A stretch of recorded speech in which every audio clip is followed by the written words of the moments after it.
Hello students, आज आपका topic gravitation का लेक्चर नंबर 1, जिसमें आज हम स्टार्ट करेंगे ग्रेविटेशन चैप्टर से रिलेटेड सारे इंपॉर्टेंट टॉपिक्स के बारे में। तो जैसा कि आपको पता है कि सबसे पहला यहाँ पे आता है वो है कि ग्रेविटेशन क्या है। तो ग्रेविटेशन अगर देखा जाए तो अर्थ के लिए अगर हम ग्रेविटेशन की बात करें, ठीक है, या जैसे हम ग्रेविटी ऑफ अर्थ कहते हैं, तो अर्थ द्वारा अर्थ सरफेस पर उपस्थित जितने भी ऑब्जेक्ट्स हैं सबको अपनी तरफ आकर्षित करना, अट्रैक्ट करना ही ग्रेविटेशन कहलाता है, ठीक है। और इसी क्रम में सबसे पहला हम यहाँ पे टॉपिक पढ़ेंगे वो है न्यूटन्स लॉ ऑफ ग्रेविटेशन। और आपको भी पता है कि न्यूटन्स ने ही ग्रेविटेशन की खोज की थी, ठीक है। तो इसीलिए हम यहाँ पे सबसे पहले देखेंगे वो है न्यूटन्स लॉ ऑफ ग्रेविटेशन। तो हेडिंग है आपका आज के इस टॉपिक में, सबसे पहले हेडिंग है वो है न्यूटन्स लॉ ऑफ ग्रेविटेशन।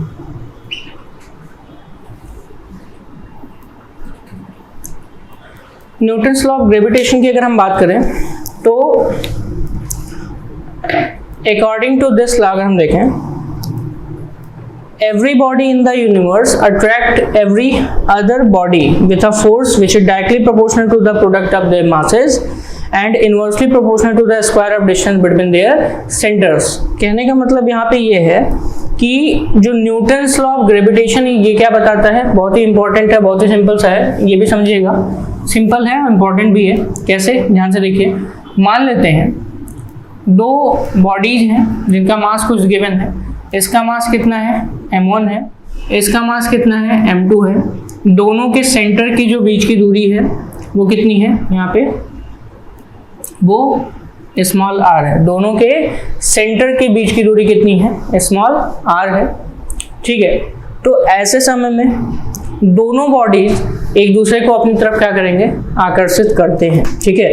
यानी कि according to Newton's law of gravitation every body in the universe attracts every body या every other body, यानी कि जितने भी बॉडी हैं यूनिवर्स में वो दूसरे बॉडी को अपनी तरफ क्या करते हैं, अट्रैक्ट करते हैं, ठीक है। अकॉर्डिंग टू दिस लॉ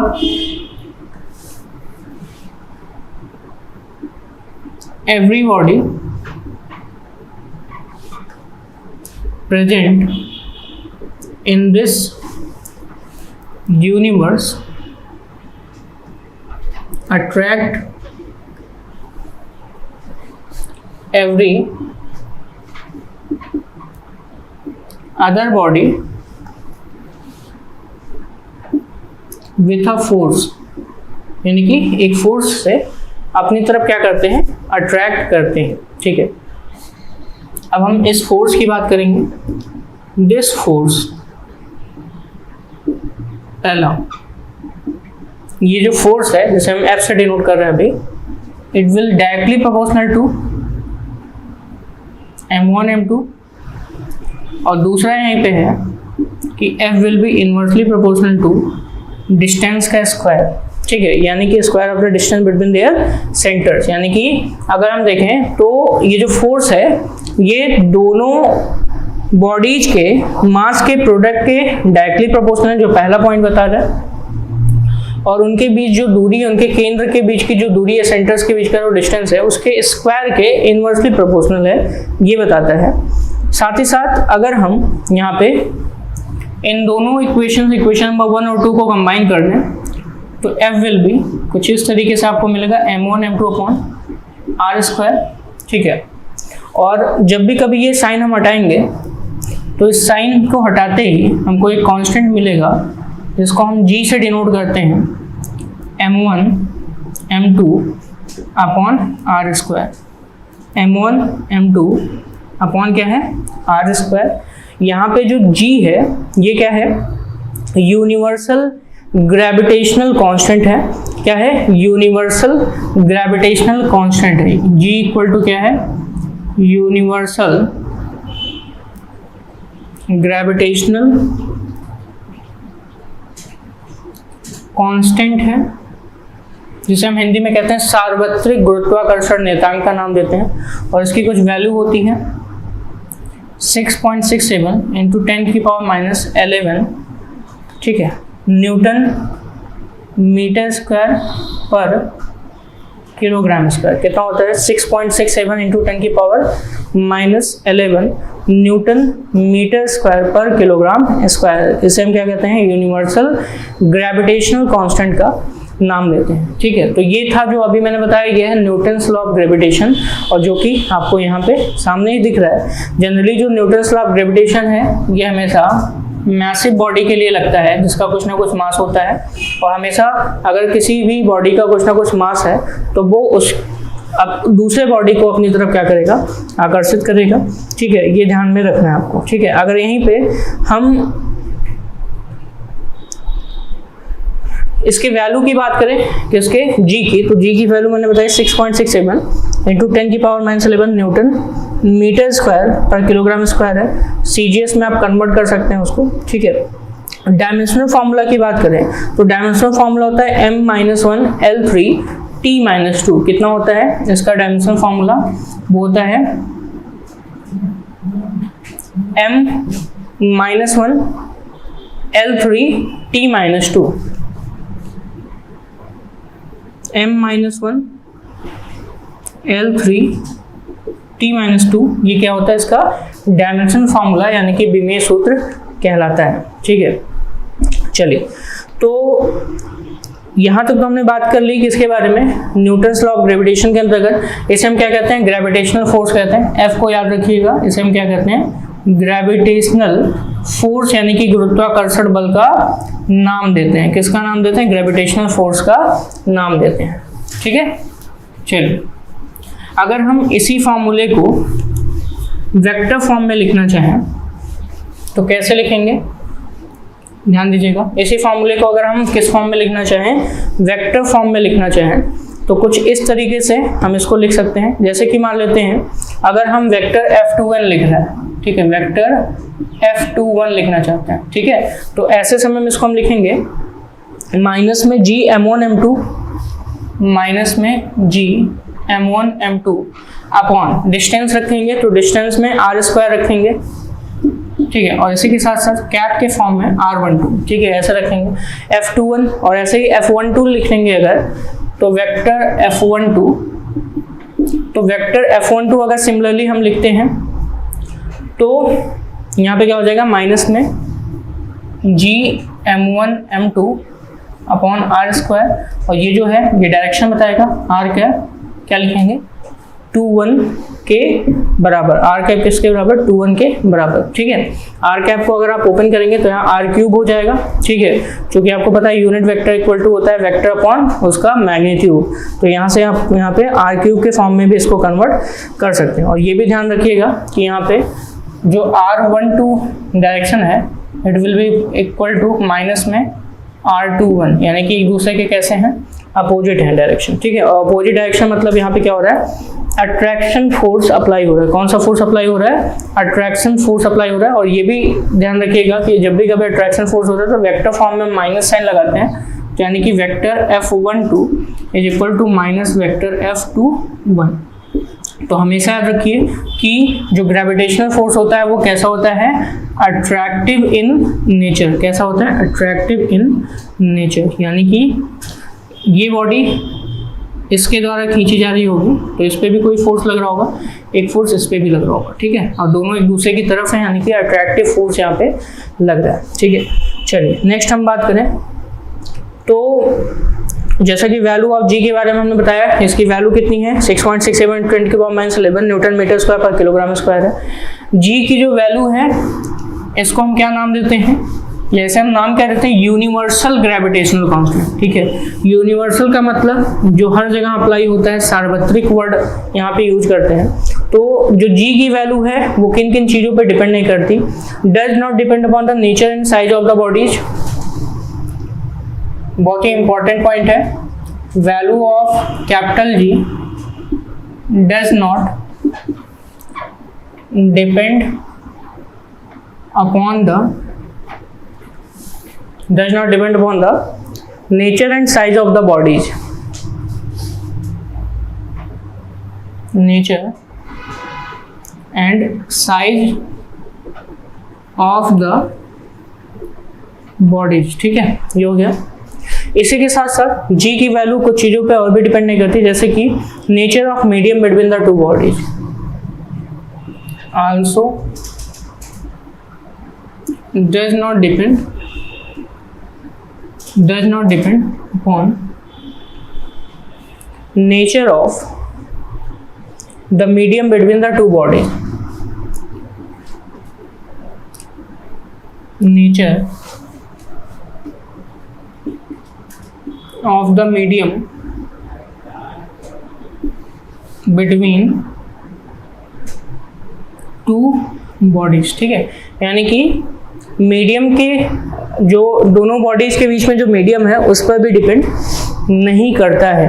ठीक है, चलिए इसी के साथ साथ अब हम यहाँ पे कुछ टर्म्स पढ़ेंगे जिसके अंतर्गत हमको पढ़ना है प्रॉपर्टीज ऑफ ग्रेविटेशनल फोर्स के बारे में. ठीक है, तो अभी तक आपने न्यूटन्स लॉ ऑफ ग्रेविटेशन पढ़ा. इसी के साथ साथ नेक्स्ट टॉपिक पे चलते हैं, वो है ग्रेविटेशनल फोर्स की कुछ प्रॉपर्टीज हैं. ठीक है, तो हेडिंग है आपका properties of gravitational force.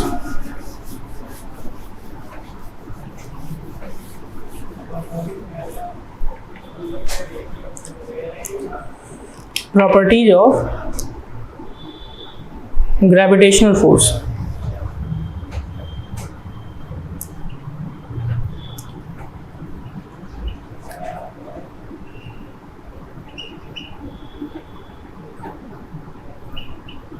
Properties of gravitational force. सबसे पहली प्रॉपर्टी है it is always attractive in nature while electric and magnetic force can be attractive और रिपल्सिव. आपको पता है कि जनरली जो आपका ग्रेविटेशनल फोर्स है वो हमेशा कैसा होगा, attractive in nature. Always attractive in nature, यानी कि हमेशा जो ग्रेविटेशनल फोर्स होता है वो आकर्षण बल दूसरे बॉडी पर लगाता है. It is independent of the medium between the particles.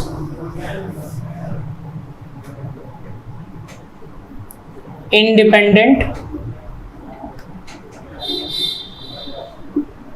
Of the medium between the particles. ठीक है, यानी कि जो पार्टिकल्स हैं, जो बॉडीज हैं, इनके बीच जो मीडियम है उससे क्या होता है, ये इंडिपेंडेंट होता है. नेक्स्ट है it holds good over a wide range of distance. Holds good over a wide range of distance. Wide range of distance. ठीक है, holds good over a wide range of distance.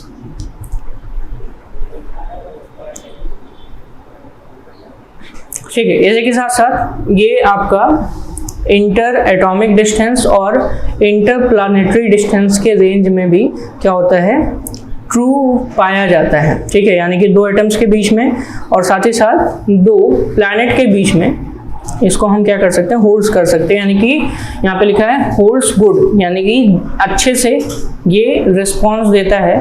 ठीक है, चाहे वो inter atomic distance हो, चाहे वो inter planetary distance हो. It is a central force. कैसा फोर्स है,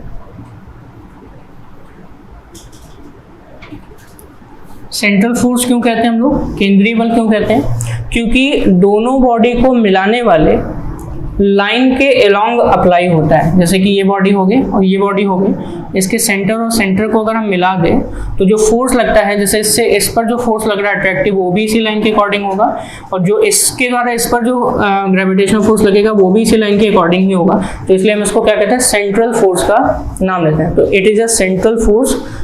क्योंकि जो फोर्स है ग्रेविटेशनल फोर्स वो कहाँ पे लगता है, acts along the line joining the centre of two bodies, ठीक है, यानी कि दोनों बॉडीज के हमेशा ज्वाइनिंग लाइन के सेंटर्स पर, यानी कि ज्वाइनिंग लाइन पर ही अप्लाई होता है अलोंग, ठीक है। अगला है it is a two body interaction, two body interaction, ठीक है। कितने बॉडी इंटरेक्शन है, टू बॉडी इंटरेक्शन है, ठीक है। यानी कि अगर हम देखें तो तीसरे बॉडी का इस पर किसी प्रकार का इफेक्ट नहीं पड़ता है, तीसरे बॉडी का इस पर किसी प्रकार का इफेक्ट नहीं पड़ता है, ठीक है। वहीं पे अगर हम न्यूक्लियर फोर्स की बात करें तो मेनी बॉडी इंटरेक्शन है, वीकेस्ट फोर्स इन नेचर, ठीक है। अगला है वीकेस्ट फोर्स इन नेचर, सबसे ज्यादा क्या होता है, वीकेस्ट फोर्स है।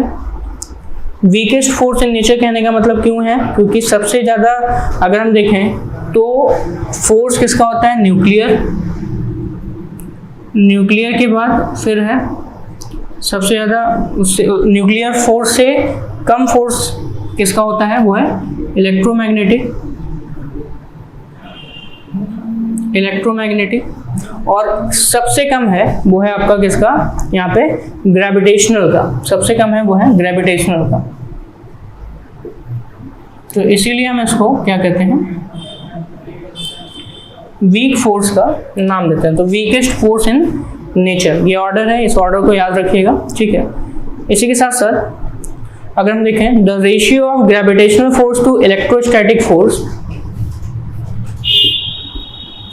Ratio of gravitational force to electrostatic force किसके बीच, between two electrons is an order of 10 to the power -43। किस ऑर्डर का होता है, 10 टू द पावर -43 का होता है। और जो इलेक्ट्रोस्टैटिक फोर्स हम देख रहे हैं वो दो इलेक्ट्रॉन्स के बीच का यहाँ पर इलेक्ट्रोस्टैटिक फोर्स देखते हैं, ठीक है। नेक्स्ट है वो है कंजर्वेटिव इन नेचर, ये जो फोर्स है वो कैसा है, कंजर्वेटिव इन नेचर, यानी कि ये सिर्फ और सिर्फ अगर देखें तो वर्क डन जो है वो कैसा होता है आपका, हमेशा इनिशियल और फाइनल पॉइंट पे डिपेंड करता है। किस पे डिपेंड करता है, इनिशियल और फाइनल पॉइंट पे डिपेंड करता है। यानी कि अगर देखा जाए तो स्टेट यहाँ पे फंक्शन होता है, पाथ इंडिपेंडेंट माना जाता है, तो हमेशा कैसा होगा, कंजर्वेटिव इन नेचर होगा। जो वर्क डन होगा कंजर्वेटिव में वो हमेशा कितना होगा, ग्रेविटेशनल फोर्स के लिए वो हमेशा एक साइक्लिक अगर फॉर्म में देखें तो वर्क डन कितना मिलेगा आपको, 0 मिलेगा, ठीक है। Work done by it is path independent, ठीक है। तो कंजर्वेटिव इन नेचर क्यों, क्योंकि जो वर्क डन है वो कैसा है, पाथ इंडिपेंडेंट होता है। वर्क डन कैसा होता है, पाथ इंडिपेंडेंट होता है, ये ध्यान में रखना है, ठीक है। साथ ही साथ action reaction pair, it is an action reaction pair, ठीक है। It is an action reaction pair, ठीक है। तो ये सारी प्रॉपर्टीज किसके हैं, ग्रेविटेशनल फोर्स की प्रॉपर्टीज हैं, ठीक है। यानी कि अगर हम लास्ट पॉइंट की तरफ देखें तो लास्ट पॉइंट जो है वो न्यूटन्स के थर्ड लॉ ऑफ मोशन को क्या करता है, यहाँ पे अकॉर्डेंस में है, यानी कि थर्ड लॉ ऑफ मोशन के अकॉर्डिंग यहाँ पे सारी चीजें आपको बताई जा रही है। नेक्स्ट टॉपिक है उसका वो है एक्सेलरेशन ड्यू टू ग्रेविटी, यानी कि इस ग्रेविटेशन चैप्टर में अगली टॉपिक हम पढ़ने जा रहे हैं वो है एक्सेलरेशन ड्यू टू ग्रेविटी, जिसे हम स्मॉल g से क्या करते हैं, डिनोट करते हैं, स्मॉल g से।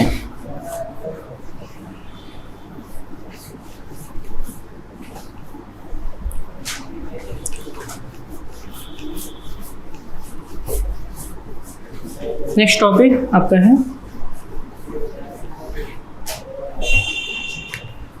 Acceleration due to gravity.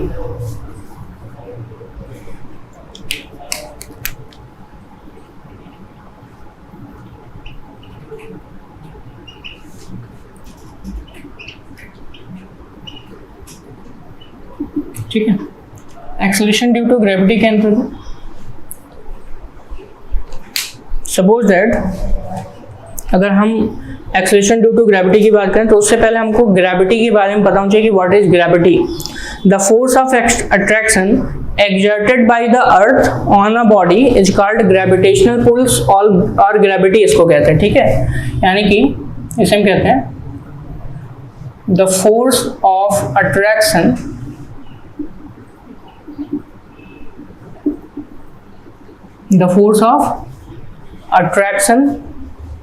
exerted by the earth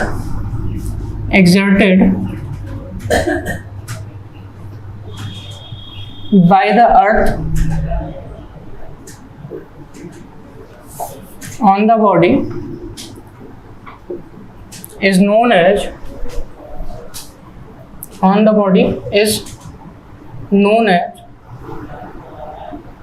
gravitational पुल। इसे क्या कहते हैं, या फिर हम क्या कहते हैं, ग्रेविटी का नाम देते हैं, ग्रेविटेशनल पुल, या फिर हम इसे क्या कहते हैं, ग्रेविटी का नाम देते हैं, ठीक है। आपको पता है कि जब भी कभी फोर्स की हम बात करेंगे तो ऐसे समय में एक्सेलरेशन भी प्रोड्यूस होता है, ठीक है। We know that when force acts on a body it produces acceleration, यानी कि जब भी कभी हम किसी बॉडी पर फोर्स की बात करते हैं, या तो आपको पता है कि एक्सेलरेशन तभी होगा जब फोर्स लगेगा, तो फोर्स अगर है तो एक्सेलरेशन भी है, क्योंकि आपने पढ़ा F = m/a, ठीक है। मास इंटू एक्सेलरेशन, ये फार्मूला पढ़ते हो आप न्यूटन्स के सेकंड लॉ ऑफ मोशन से जो मिलता है, ठीक है, डिराइव किया गया फार्मूला है, वो आप यहाँ पे पढ़ते हो। F = ma, F = ma में मास इंटू एक्सेलरेशन लिखा है, एक्सेलरेशन तभी होगा जब फोर्स होगा। तो जब भी कभी हम किसी बॉडी पर फोर्स लगाते हैं तो उसमें एक्सेलरेशन होगा, ठीक है।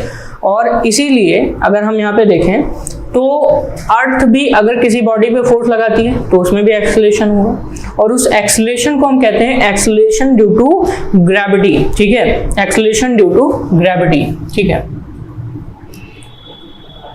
acceleration produced in a body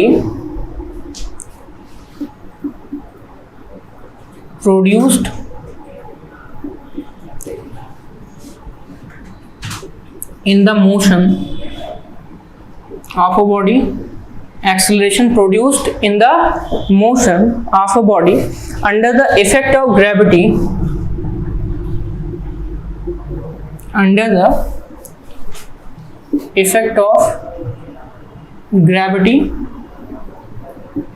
ठीक है, under the effect of gravity is known as acceleration due to gravity। इसी को हम क्या कहते हैं, acceleration due to gravity कहते हैं, और इसको हम किससे डिनोट करते हैं, स्मॉल g से डिनोट करते हैं, स्मॉल g से डिनोट करते हैं। सपोज दैट यहाँ पे क्या है, एक ये अर्थ है, ठीक है, जिसका मास कुछ है M, ठीक है। इसके सरफेस पर एक बॉडी रखी हुई है जिसका मास कितना, स्मॉल m। अगर अर्थ का जो रेडियस है वो कितना हो, r हो, मास कितना हो, m हो, तो ऐसे समय में इस पे लगने वाला जो फोर्स होगा वो कितना होगा, F = G_m_e_m/r², आपने पढ़ा है, ठीक है। अभी मैंने ये ग्रेविटेशनल फोर्स का फॉर्मूला पढ़ाया था, किसमें, न्यूटन्स लॉ ऑफ ग्रेविटेशन में, ठीक है। तो यहाँ पे me क्या है, मास ऑफ द अर्थ है, me क्या है आपको पता है, मास ऑफ द अर्थ, ठीक। re क्या है, ये क्या है, radius of the earth. Body कहाँ रखी गई है, सरफेस पर, और बॉडी का मास कितना है, स्मॉल m क्या है, मास ऑफ द, यहाँ पे क्या है, बॉडी, ठीक है। तो ऐसे समय में अगर हम ग्रेविटेशनल एक्सेलरेशन की बात करें स्मॉल g से, तो F को हम लिख सकते हैं m/g के फॉर्म में, और यहाँ से G_m/r² हो जाएगा, m से m कैंसिल हो जाएगा, तो फॉर्मूला आपको मिलेगा वो है G m/r², ये फार्मूला आपको मिलता है, जो कि रिलेशन है किसके, जिसमें स्मॉल g और कैपिटल G में आपको रिलेशन यहाँ पे मिलता है। तो क्या मिला आपको, small g = G M E upon R E का स्क्वायर, ठीक है, small G equal to G M E upon R E का स्क्वायर। और इसी के साथ साथ अगर हम यहाँ पे मास ऑफ अर्थ लिखना चाहें तो mass of earth equal to था volume into density. Suppose that यहाँ पे अर्थ का जो डेंसिटी है वो रो है, तो इसको हम वॉल्यूम इनटू डेंसिटी के फॉर्म में भी लिख सकते हैं। तो कुछ इस तरीके से वॉल्यूम का फॉर्मूला हो जाएगा 4/3 पाई आर ई क्यूब, क्योंकि अर्थ जो है स्फेरिकल शेप का माना जाता है। डेंसिटी आपने रो किया तो रो से मल्टीप्लाई कर देंगे, और यहाँ पे क्या है आर ई का स्क्वायर है, आर ई स्क्वायर इसकी पावर से कैंसिल हो जाएगा, तो आपको जी की जो वैल्यू मिलेगी वो मिलेगी 4/3 पाई जी आर ई रो के बराबर। तो ये भी एक फार्मूला है जो स्मॉल जी और कैपिटल जी में रिलेशन बताता है। जब डेंसिटी के फॉर्म में गिवन हो तो वैल्यू कितनी मिलती है, स्मॉल जी 4/3 पाई रो जी आर ई के बराबर यहाँ पे वैल्यू मिलती है, ठीक है। तो ये था एक्सेलरेशन ड्यू टू ग्रेविटी। इसकी वैल्यू जो है वो फिक्स है, कितनी होती है हम आपको बताते हैं, वो होती है 9.81 मीटर पर सेकेंड स्क्वायर। कितनी होती है 9.81 मीटर पर सेकेंड स्क्वायर। ये एक्सेलरेशन ड्यू टू ग्रेविटी की क्या होती है, वैल्यू होती है, ठीक है। एक्सेलरेशन ड्यू टू ग्रेविटी की वैल्यू अर्थ के लिए कितनी है 9.81 मीटर पर सेकेंड स्क्वायर। और अपनी सुविधा के लिए हम जनरली इक्वेशंस में या क्वेश्चन सॉल्व करते समय 10 मीटर पर सेकेंड स्क्वायर यहाँ पे लेते हैं, ठीक है। जी की जो वैल्यू है वो आप नोट कर लीजिए 9.81 मीटर पर सेकेंड स्क्वायर। और अगर न्यूमेरिकल सॉल्व करते हैं तो वहाँ पे लगभग 10 लिया जाता है, ठीक है।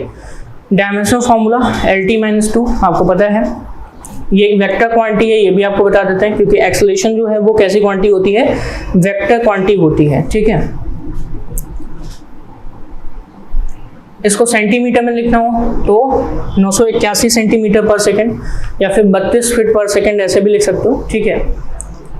अगर हम एक्सेलरेशन की वैल्यू में वेरिएशन देखें तो वेरिएशन आने के कई सारे रीजंस होते हैं, ठीक है। और इसके जो फैक्टर्स हैं वो हैं shape of the earth, height above the earth, depth below the earth surface, या फिर एक्सियल रोटेशन ऑफ द अर्थ, ठीक है।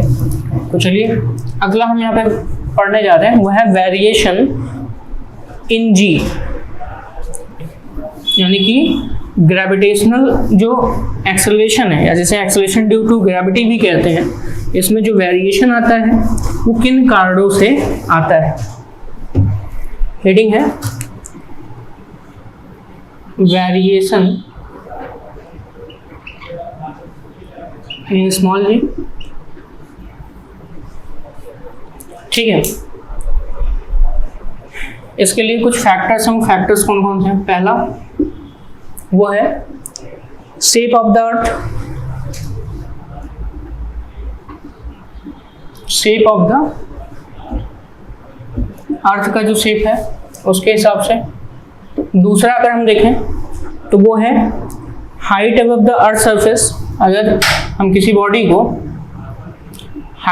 अर्थ सरफेस से ऊपर भेजते हैं तो जी में परिवर्तन कैसा होगा, height above the earth surface. ये भी यहाँ पे क्या करता है, वेरिएशन जी में लाता है, यानी कि जी में वेरिएशन लाता है। थर्ड है वो है depth below the earth surface. Earth surface के अंदर अगर डेप्थ की बात करें तो ऐसे समय में वेरिएशन क्या होगा, ठीक है। इसी के साथ साथ अगला है वो है axial rotation of the earth. Axial rotation of the earth, earth का कैसा रोटेशन, एक्सियल रोटेशन, क्लियर। तो ये चार हैं जो क्या करते हैं, जी के मान में परिवर्तन करते हैं, जिनमें से अगर हम यहाँ पे बात करें किसके लिए, शेप ऑफ अर्थ के लिए, ठीक है। तो सबसे पहला हम यहाँ पे देखेंगे वेरिएशन इन जी में, वो है शेप ऑफ अर्थ, कैसे यहाँ पर वेरिएट करता है। तो अगर हम शेप ऑफ अर्थ की बात करें तो अर्थ कैसा है, एलिप्टिकल शेप का है। अर्थ जो है वो कैसा है, एलिप्टिकल का मतलब होता है दीर्घ वृत्ताकार है, ठीक है। कैसा है? एलिप्टिकल है, दीर्घवृत्ताकार है। तो कुछ इस तरीके से, ठीक है, कुछ इस तरीके से, यानी कि यहाँ पे पोल्स और इक्वेटर्स होते हैं, ठीक है। क्या होते हैं? पोल्स होते हैं और इक्वेटर्स होते हैं। तो ये पोल हो गया और ये क्या है यहाँ पे? ये है इक्वेटर, ठीक है। पोल हो गया और ये क्या है आपका? इक्वेटर लाइन है, ठीक है। मान लेते हैं ये जो रेडियस है ये आर पी है और ये जो रेडियस है ये है आर ई, यानी कि इक्वेटर का रेडियस है। तो ऐसे समय में जैसा कि आपको फॉर्मूला पता है, जी इक्वल टू क्या होता है? G M E upon R E square, ये होता है, ठीक है। अभी फॉर्मूला आपने पढ़ा। तो ऐसे समय में अगर हम पोल पे देखें, ठीक है, एट इक्वेटर देखें और एट पोल देखें। चलिए पहले एट इक्वेटर देख लेते हैं। तो इक्वेटर पर जो जी की वैल्यू होगी उसे हम जी ई से डिनोट कर देते हैं। यहाँ पे जनरली हम मास अर्थ का m मान लेते हैं और रेडियस कितना मान लेते हैं? r मान लेते हैं, ठीक है। तो ऐसे समय में मास m है, रेडियस यहाँ पे इक्वेटर का लेंगे तो आर ई यानी कि इक्वेटर का, किसका है? इक्वेटर का स्क्वायर, ठीक है। तो G M upon R equator का स्क्वायर। और ऐसे ही अगर हम ऐड कहाँ देखें? पोल देखें तो जी पी देखेंगे, तो जी पी की value G M upon R किसका रखेंगे? पोल का। तो पोल का क्या हो जाएगा? स्क्वायर हो जाएगा। तो at equator G upon G M upon R equator का स्क्वायर, और यहीं पे at pole G P equal to G M upon R P का स्क्वायर हो जाएगा। और इक्वेशन 1 और 2 से अगर आप देखेंगे, ठीक है, 1 और 2 से, तो जी अपॉन यहाँ पे जी एम है, तो इन दोनों इक्वेशन 1 और 2 से अगर हम देख लें तो इन दोनों को हम इक्वेट भी कर सकते हैं। तो हमें क्या मिलेगा यहाँ पे? G E upon G P equal to R P, pole को हम पी से लिख देते हैं स्क्वायर, अपॉन आर ई का स्क्वायर। जैसा कि आपको पता है कि इक्वेटर की जो रेडियस है वो ज़्यादा होती है पोल के रेडियस से। तो ऐसे समय में जिसका रेडियस ज़्यादा उसके सामने वाला ग्रेविटेशनल फोर्स ज़्यादा होगा, ठीक है। यानी कि अगर हम इक्वेटर की रेडियस की बात करें, यहाँ पे इक्वेटर ज़्यादा है आर पी से, तो इसके सामने जी पी पड़ रहा है, तो G P will be greater than G E, यानी कि पोल का जो ग्रेविटेशनल एक्सेलरेशन होगा वो ज़्यादा होगा किससे? इक्वेटर से। पोल का जो ग्रेविटेशनल एक्सेलरेशन होगा वो ज़्यादा होगा इक्वेटर से। और कितना ज़्यादा होता है? 0.018 मीटर पर सेकंड स्क्वायर। यानी कि अगर हम जीपी की बात करें तो जीई से ये 0.018 मीटर पर सेकंड स्क्वायर ज़्यादा होता है। 0.018 मीटर पर सेकंड स्क्वायर ये वैल्यू ज़्यादा होती है, ठीक है। तो ग्रेविटेशनल एक्सेलरेशन या एक्सेलरेशन ड्यू टू ग्रेविटी किस पे? पोल पे, इक्वल टू इक्वेटर प्लस 0.018, ठीक है। इसी के साथ साथ अगला है कि हाइट में कैसे वेरिएशन होगा। अगर दूसरा है height variation in G due to height. Next है हाइट में कैसे वेरिएशंस आएंगे।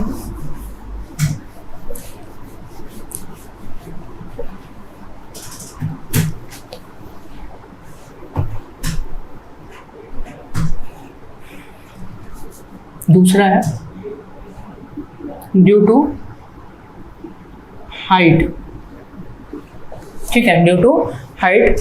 और वो हाइट कितनी है मान लेते हैं स्मॉल एच। कहाँ से? अर्थ सरफेस से। तो मान लेते हैं ये हमारा क्या है? अर्थ है, जिसका रेडियस कितना है? आर ई है, ठीक है। आर ई रेडियस के साथ साथ ये इसका मास कितना पहले मान लेते हैं? एम ई है, और रेडियस कितना है? आर ई है। कोई बॉडी यहाँ पे रखी है जिसका मास कितना है? एम है। अब इसी बॉडी को जो कि अर्थ सरफेस पे रखी थी, अर्थ सरफेस पे ना रख करके अब हम उसको अर्थ सरफेस से कुछ हाइट पर रखते हैं, और वो हाइट कितनी है यहाँ पे रखते हैं, और वो हाइट कितनी है मान लेते हैं स्मॉल एच के बराबर है। तो ऐसे समय में इसका जी में क्या परिवर्तन होगा ये ध्यान में रखना है। तो जो जी का फार्मूला आता है वो आता है आपको यहाँ से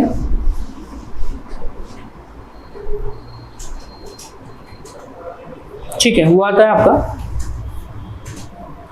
जी dash equal to G upon 1 plus H upon R E का होल स्क्वायर। ठीक है, क्या होता है, G dash equal to G upon 1 plus H upon R E का क्या होता है, होल स्क्वायर, यहाँ पे वैल्यू होगी 1 plus H upon R E का होल स्क्वायर, यहाँ पे वैल्यू होती है।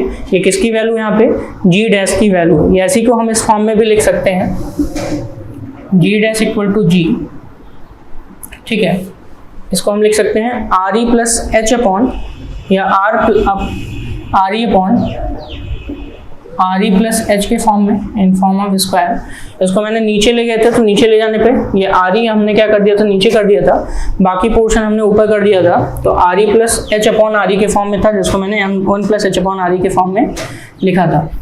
ठीक है, तो ऐसे समय में अगर आप देखेंगे तो हाइट बढ़ाने पर जी का मान क्या होगा, घटेगा, यानी कि G dash will be less than capital G. ठीक है, यानी कि हाइट जैसे जैसे सरफेस से ऊपर जाएंगे तो यहाँ पे जी का मान क्या होता है, कम होता जाता है। ठीक है, जैसे भी हम क्या करेंगे, सरफेस से ऊपर जाएंगे तो जी का मान क्या होगा, कम होगा। ठीक है, नेक्स्ट है, वो है यहाँ पर अगला कुछ यहाँ पे टॉपिक्स हैं, पॉइंट्स हैं, जैसे कि मान लेते हैं आर ई प्लस एच को हम स्मॉल आर के भी फॉर्म में लिख सकते हैं। ठीक है, तो अगर हम स्मॉल आर के फॉर्म में लिखें तो कुछ इस तरीके से आपको फॉर्मूला मिलेगा, वो है जी डैश इक्वल टू, अगर हम इसको R E plus, if R E plus H को एक साथ कंबाइन करके हम लिखें इक्वल टू आर, इस फॉर्म में लिखें तो यहाँ पे G dash equal to G R E का स्क्वायर अपॉन स्मॉल आर का स्क्वायर। तो यहाँ से आपको डायरेक्ट पता चल रहा है कि G dash is inversely proportional to R square, यानी कि अगर हम आर की वैल्यू जितनी ज़्यादा बढ़ाएंगे उतना ही जी डैश क्या होगा, यहाँ पे डिक्रीज करेगा, यानी कि कम होगा। ठीक है, उतनी ही वैल्यू क्या होगी, यहाँ पे डिक्रीज करेगी, अर्थात क्या होगी, यहाँ पे कम होगी। ठीक है, नेक्स्ट है, वो है variation in G with depth. ठीक है, अभी तक हमने ड्यू टू हाइट देखा, अब हम यहाँ पे देखेंगे due to depth.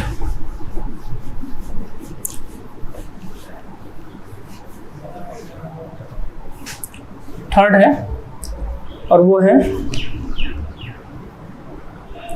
Due to depth, यानी कि गहराई में जा रहे हैं। और अगर हम गहराई की बात करें तो मान लेते हैं गहराई कितनी है, सपोज दैट ये मास ऑफ अर्थ है एमी, और गहराई कितनी गई है, यहाँ पे अर्थ सरफेस से जो गहराई है वो कितनी है, डी है। ठीक है, और रेडियस कितना था, यहाँ पे टोटल जो रेडियस है वो कितना है, यहाँ पे मास दिया गया, टोटल रेडियस जो है वो कितना है, आर ई के बराबर है। ठीक है, तो गहराई यानी कि डेप्थ कितना गया है, डी गहराई तक अंदर यहाँ पे गया है। ठीक है, तो ऐसे समय में जो जी डैश की वैल्यू मिलेगी वो G 1 minus D upon R E के बराबर कितना मिलता है, G dash equal to G 1 minus D upon R E के बराबर मिलेगा। और इस इक्वेशन के अकॉर्डिंग अगर देखेंगे तो G dash will be less than G, यानी कि गहराई में भी जाने पर जो जी डैश का मान है वो क्या होगा, डिक्रीज करता है। ठीक है, यानी कि जो आपका यहाँ पे एक्सेलरेशन ड्यू टू ग्रेविटी है वो क्या करेगा, डिक्रीज करेगा। ठीक है, नेक्स्ट हम यहाँ पे बढ़ने जा रहे हैं, वो है variation in G due to rotation of earth. Fourth है variation in G due to rotation of अर्थ।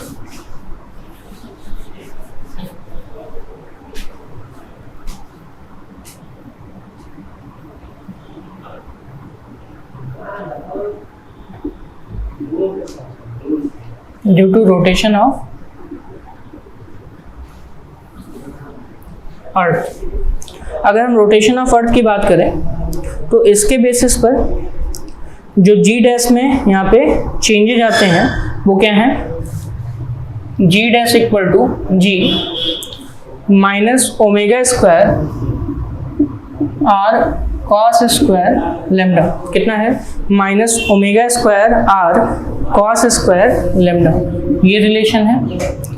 और यहाँ पर जो ओमेगा है ये क्या है, यहाँ पे एंगुलर वेलोसिटी है किसका, अर्थ का, एंगुलर वेलोसिटी है किसका, अर्थ का।